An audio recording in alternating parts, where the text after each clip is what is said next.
భారతదేశ వ్యాప్తంగా కూడా మావోయిస్టులకు సంబంధించి పూర్తి స్థాయిలో నిర్మూలన ఉండబోతుందంటూ అమిత్ షా డైరెక్ట్ స్టేట్మెంట్ ఇచ్చిన పరిస్థితి నిజంగా ముగింపు ఉంటుందా? అంటే స్టేట్మెంట్ని బట్టి ముగించబడుతుందని అనుకోవడం అనేది ఒకనాటి మావోయిస్టులు నేటి మావోయిస్టులకు తేడా ఏంటి? సిద్ధాంతం అదే, వాళ్ళ పని విధానం అదే. అంటే ఆనాడు ప్రజల కోసం మావోయిస్టులు ఏం చేశారంటే ఏం చెప్తారు? ఇవాళైనా ప్రజల కోసమే పనిచేస్తున్నారు. ఏం చేస్తున్నారు?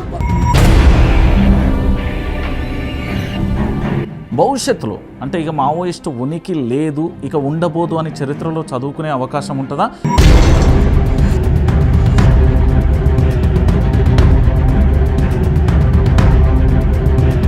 చర్చలకు పిలిచి ఎన్కౌంటర్ చేసిన దాఖలాలు లేవా?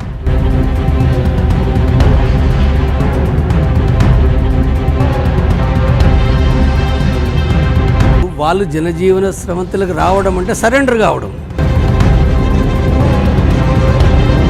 శాశ్వతం కాకుండా 4 నెలలు వచ్చేసి మళ్ళీ పోయి యుద్ధం చేస్తారా?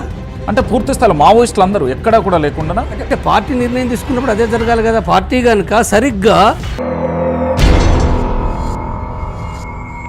మావోయిస్టుల డిమాండ్లు ఏముంటాయి అసలు? ప్రజా సమస్యలు అంటే ఏంటి? మావోయిస్టున్నారు, నేను దళంలో పనిచేశానని వచ్చే ఎమ్మెల్యేలు అయిన వాళ్ళు కూడా చాలామంది ఉన్నారు కదా. వాళ్ళు ఏ సిద్ధాంతాల కోసం పనిచేస్తున్నారు?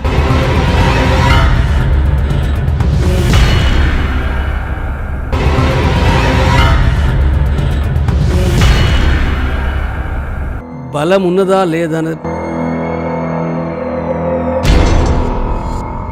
దేశద్రోహుల దేశంలో ఉండే వ్యక్తులేనా రాజ్యాంగం ప్రకారం? అది మీరు చెప్పిన ప్రకారం రాజ్యానికి వ్యతిరేకంగా పోరాడినంత మాత్రాన దేశద్రోహులు ఎట్లయితారు?